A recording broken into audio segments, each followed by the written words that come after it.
Are you really judging him by his quiet pace? The flag rope clicked against the pole as morning light cut across the training hall, and they mocked the old medic, pressed him aside with careless certainty. Yet he didn't answer, just steady hands and that worn folder tilted on the table.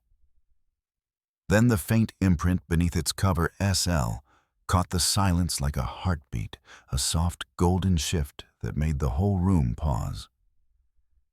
Still quiet, men leave echoes too, but let me take you back.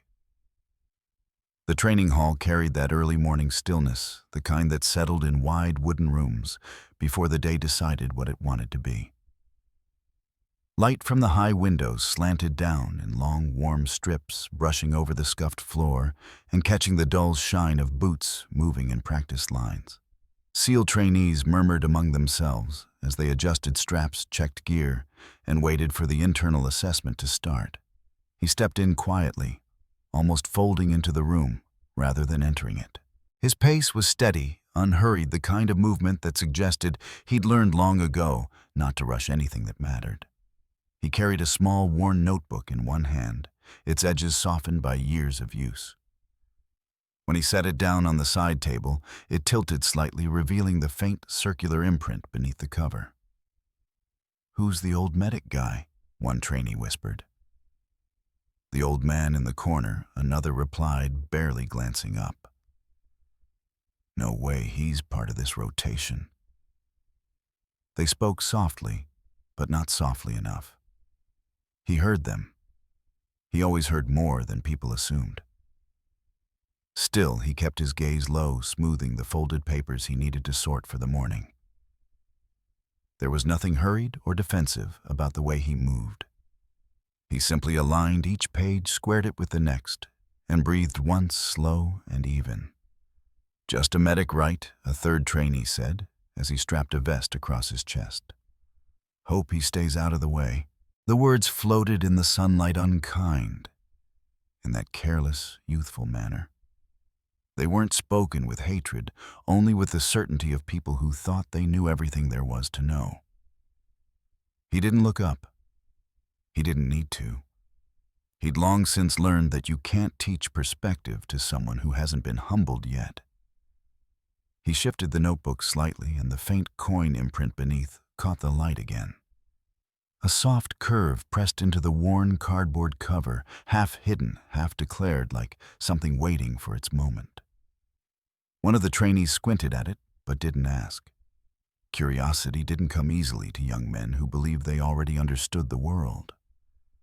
Boot steps echoed across the floor. A petty officer moved through the hall, calling out instructions, checking that the lanes were clear. The chatter dimmed for a moment as clipboards changed hands and assignments were read aloud. Morning routines were efficient here, every sound measured, every pause filled with purpose. He remained near the wall close to the window, where the warmth touched him. The sun painted soft gold on his shoulders, outlining the quiet lines of age on his face. He didn't try to join the groups or interject himself into any conversation. He wasn't here for that. He was here because he'd been told his presence was required, and he'd learned early in life that sometimes showing up was the first part of service. Still, he didn't react. The young corpsman standing nearby thought to himself, watching the older man with a small puzzled frown. There was something in that steady posture, something that didn't quite fit the trainee's assumptions. The hall continued its restless stirring, but in the far corner, the old man remained anchored, hands resting lightly beside that worn notebook. And under its tilted edge, the faint curve of the coin imprint waited in silence, catching a sliver of morning light, as if holding its breath for what would come next. The VA clinic's cafe corner carried its own kind of morning rhythm, quiet, but lived-in, shaped by the low whir of heaters and the gentle rattle of metal trays sliding across the counter. The scent of fresh coffee drifted through the warm air, settling into the worn wooden panels and the old photographs on the walls. Veterans came and went, with slow steps nodding to familiar faces, moving with the unhurried certainty of people who had long since stopped racing the clock. He took his usual place near the third window, the one that caught a soft angle of sunlight, even on overcast days. Setting his folder on the table, he eased himself into the chair, letting the moment settle. Around him, cups clinked, and a worker refilled the large metal urn, the stream hitting the bottom with a steady hiss. Conversations floated like low radio static, the kind that didn't demand attention. A young corpsman hurried in uniform, slightly wrinkled hair, still damp from a rushed shower. He tapped his card at the register, waited, then tapped again. The machine beeped twice in protest. Sorry, can you try it again?" he asked the attendant. "It's not reading," she said gently. "You might need to check with the front desk." The young man's shoulders dipped. He glanced back toward the exit, clearly pressed for time. Before he could speak, the older man rose from his seat. He moved without announcement, slipping a $5 bill onto the counter. "Just cover his," he said, soft enough for only the clerk and the corpsman to hear. "He's got places to be." The corpsman blinked, surprised. "Sir, I didn't thank you, The older man simply nodded and turned away, as if the gesture were nothing more than clearing a path or holding a door. He didn't wait for gratitude, didn't even slow down long enough to acknowledge it again. Instead, he returned to his table, hands steady as he gathered his folder. Steam curled up from the corpsman's cup, drifting in thin, wavering ribbons, almost like a private signal between them. The older man lifted his folder, and as the sunlight shifted across the table, the edge of the cover flipped just enough to reveal a set of letters, stamped near the corner, SL. The mark was faint, but unmistakable, pressed into the cardboard long ago by use and time. The corpsman noticed. His brow furrowed, curiosity flickering, but he didn't ask. Something in the older man's calm told him not to. A pair of SEALs in casual basewear stepped inside, talking quietly as they moved toward the counter.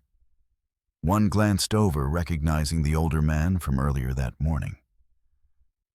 "Didn't know old medics had cafe breaks," he muttered to his friend with a half-smirk. The other chuckled under his breath.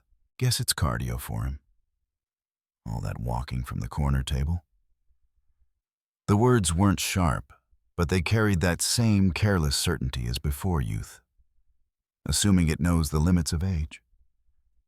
The older man didn't turn. He didn't need to. He'd lived enough life to know which remarks required energy and which were better left drifting into the air. He held the warm cup between his hands, letting the heat sink into his fingers.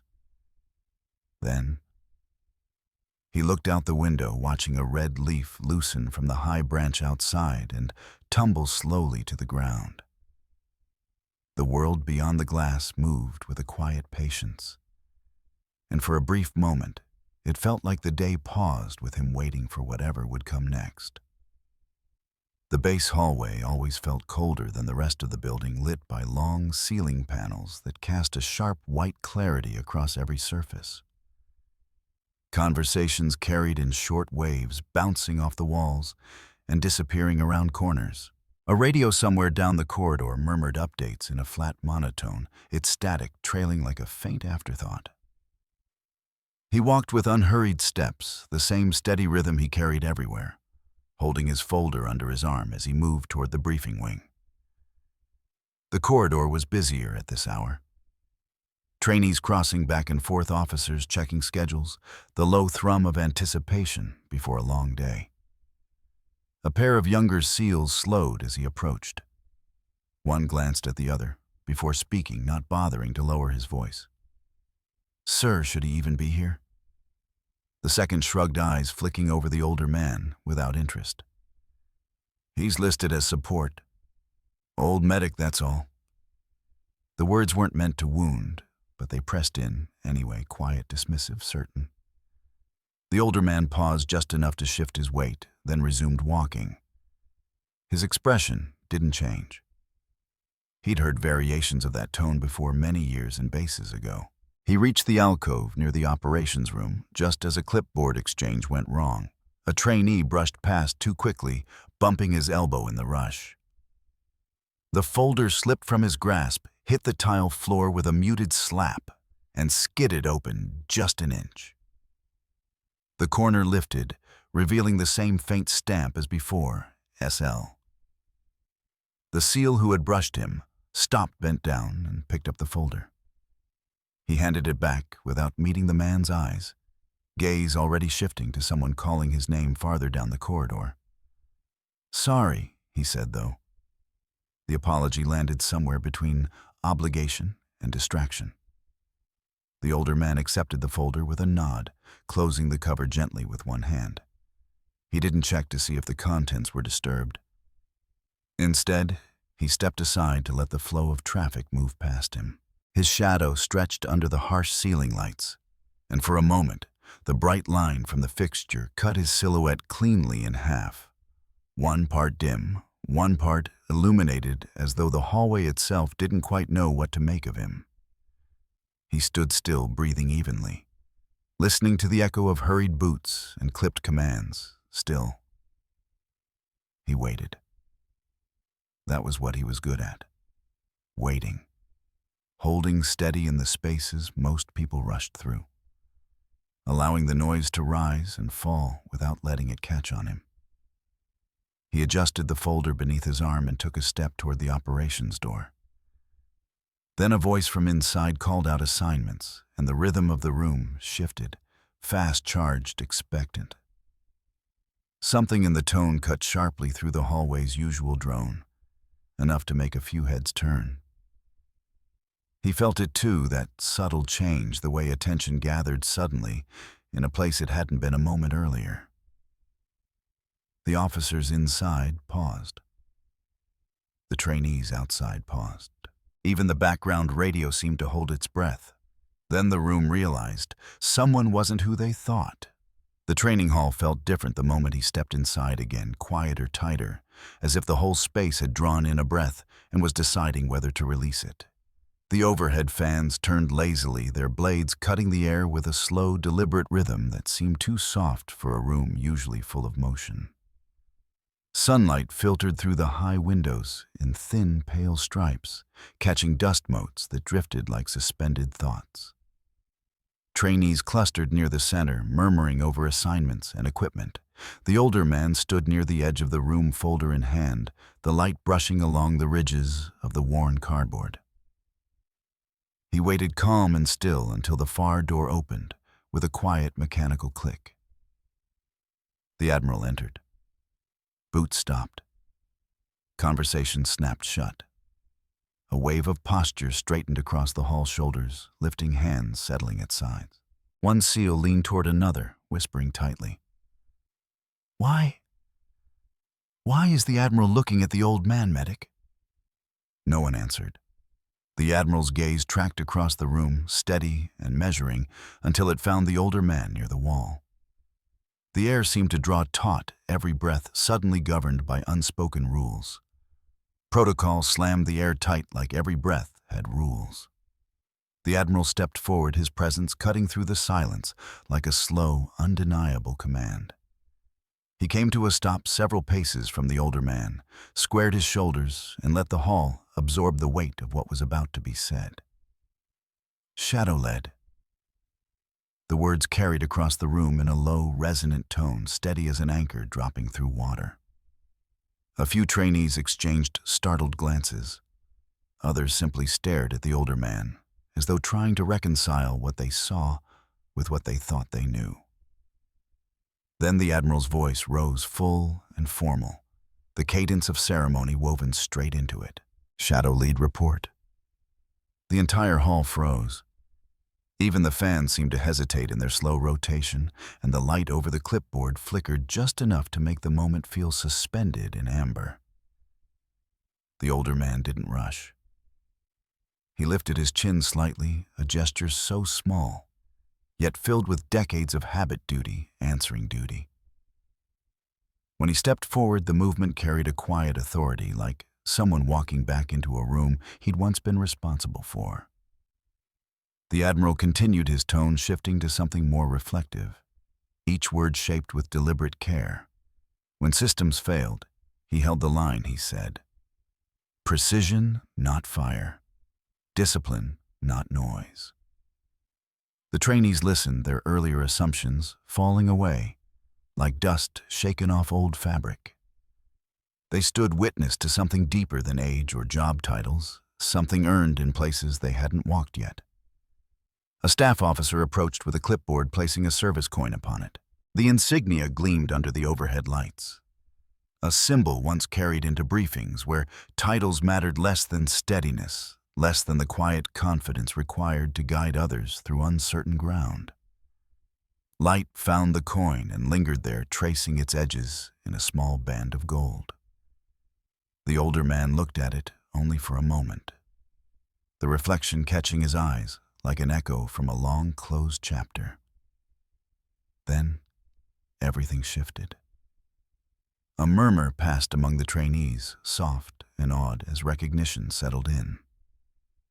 The man they had dismissed hours earlier stood now under a different kind of light, one that revealed what had been there all along. The room didn't move, didn't speak. It simply absorbed the truth etched in the coin's glow, and the call sign that had finally returned to the air. The base yard had a different quiet in the late afternoon, one shaped by long shadows, the hum of distant generators, and the steady flap of the flag overhead as the wind lifted its edge. The sunlight thinned into a warm amber, stretching across the pavement in slow-moving bands that carried the lingering heat of the day. People crossed the yard in unhurried steps, their silhouettes softened by the fading light. He stood near the edge of the walkway, the service coin tucked back into the fold of his pocketed folder. The air was cool enough to draw a light breath from him, one that drifted briefly before dissolving into the breeze. Behind him, the hall doors opened, and a small group of SEALs stepped out, their boots striking the concrete with practiced precision.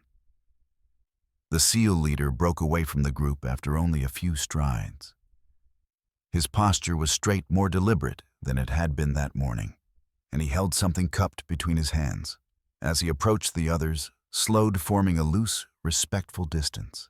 The older man didn't turn at first, but he sensed the change in the air. The kind of hush that wasn't forced, just naturally settled when people knew they were standing near something that deserved a different kind of attention. "Sir, you dropped this." The words came out low, steady, with none of the careless tone from earlier in the day. The SEAL leader lifted both hands, palms up, presenting the service coin with a seriousness usually reserved for ceremonies or farewells. The metal caught the fading sun, sending a soft glimmer across the man's fingers. No one laughed. No one whispered. The air held nothing but sincerity.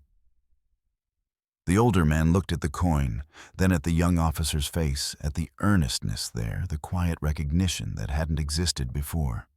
He extended a hand, taking the coin, not with surprise, but with a gentleness shaped by years of knowing what honor looked like in its smallest forms. Behind the SEAL leader, the young corpsman lingered at the edge of the walkway. He caught the older man's eye, gave a small nod. Nothing dramatic, just the kind of gesture a person makes when they finally understand something that had been in front of them all along. Another service member passed by, slowed his pace, and straightened the badge on his uniform as he walked. He didn't speak, didn't linger, but the act itself was a quiet alignment, a silent way of showing respect without making it a spectacle. The older man turned the coin in his hand. The insignia glowed under the amber light, its edges catching the last strength of the sun. The reflection wavered softly, almost like an unspoken apology carried on the breeze. It rested against his palm with a familiar weight, not heavy, just honest. Still, he said nothing. He didn't need to. The yard itself felt like it was speaking for him. The lifted flag, the soft scrape of boots on concrete, the hush that followed his walking path as people shifted aside with newfound regard. He slipped the coin back into his folder, smoothing the cover in one quiet motion. The SEAL leader stepped back, nodded once, and rejoined his group. Their voices stayed muted as they moved away, but the glances they cast over their shoulders held none of the assumptions they had carried earlier. Something had shifted. Something had settled. And in the warm hush of the falling day, the older man stood steady, letting the light rest across his shoulders, as if acknowledging the moment without claiming it. The library foyer held a steady golden glow, the kind that made the varnished wood of the recognition board look warmer than usual. Evening settled gently through the tall windows, laying soft amber lines across the floor and catching the polished edges of the new plaque mounted near the center. People moved quietly through the space, voices softened by the high ceiling and the hush that libraries naturally carried. He stood a few steps back from the board, hands folded behind him, watching the light ease across the brass plate. His name was engraved in calm, deliberate lettering, followed by the line someone on the committee had chosen after a long conversation about what fit best shadow-led: service beyond noise. It rested there without need for ceremony, just a quiet truth placed in the open. Footsteps approached from the left, unhurried. The young corpsman stopped beside him, glancing at the plaque, then at the older man, as if making sure he was allowed to speak in a room that felt almost sacred now. "Sir," he said softly. The older man shifted his gaze, offering a small nod for him to continue. The corpsman drew in a slow breath, the words forming with a reverence that hadn't been there the week before. "People thought you were just a medic, until the Admiral addressed you as shadow-led." The words hung there, an exact reflection of the truth the whole base now understood. The corpsman didn't flinch from saying them. He meant them. And in the warm quiet of the foyer, the title seemed to settle into place, like a final piece of a puzzle everyone had overlooked for years. The older man didn't reply right away. His eyes stayed on the plaque, watching how the golden reflection shifted each time someone walked past. He had never needed the recognition, never expected it, but the light on the metal made the moment feel like something more than honor. Something settled, something complete. The corpsman stepped forward and picked up the pen resting on the volunteer roster clipped to a wooden stand. His handwriting was careful, almost slow, each letter shaped with intention. When he finished, he capped the pen and set it down gently, the soft click echoing faintly in the high-ceilinged foyer. "I hope to serve the way you did, sir," he said. The older man breathed in, the air steady, touched with the faint scent of paper and old bindings from the nearby shelves. He placed a hand briefly on the edge of the roster stand. Not a command, not a correction, just acknowledgement. A simple blessing for a path someone else had chosen to walk. A few passers-by paused near the board, their eyes lingering on the plaque. One of them straightened a frame beside it without thinking. Another touched the brim of his cap in a quiet passing gesture before moving on. None of it was loud. None of it was meant to draw attention. It felt like the foyer itself understood the weight of the moment and held it respectfully. The older man stepped back, letting the warm light spill over the plaque one last time. The gold lettering caught the glow steady and sure, as if returning the light rather than absorbing it. Outside, the evening breeze rustled through the trees, brushing the windows with a soft whisper. Inside, the foyer remained calm, filled with the quiet dignity that matched the man who now turned toward the exit with an easy, unhurried stride. If this story moved you, share it forward. The library foyer stayed warm under the amber lights, and he stood quietly as the plaque with his call sign caught a soft gleam like a lamp in a winter window. Still, the young corpsman lingered beside him, saying nothing at first, only looking at the brass plate before whispering that people had once thought he was just a medic, until the Admiral addressed him as shadow-led. The words settled gently between them, And then the corpsman signed his name on the volunteer list with the steady hope of someone choosing a direction by heart rather than duty. Quietly, the older man rested a hand on the roster stand, a gesture that carried more guidance than any speech he could have given. And as the foyer lights reflected across the plaque one last time, the moment felt like a reminder worth keeping. Service stays long after the noise fades.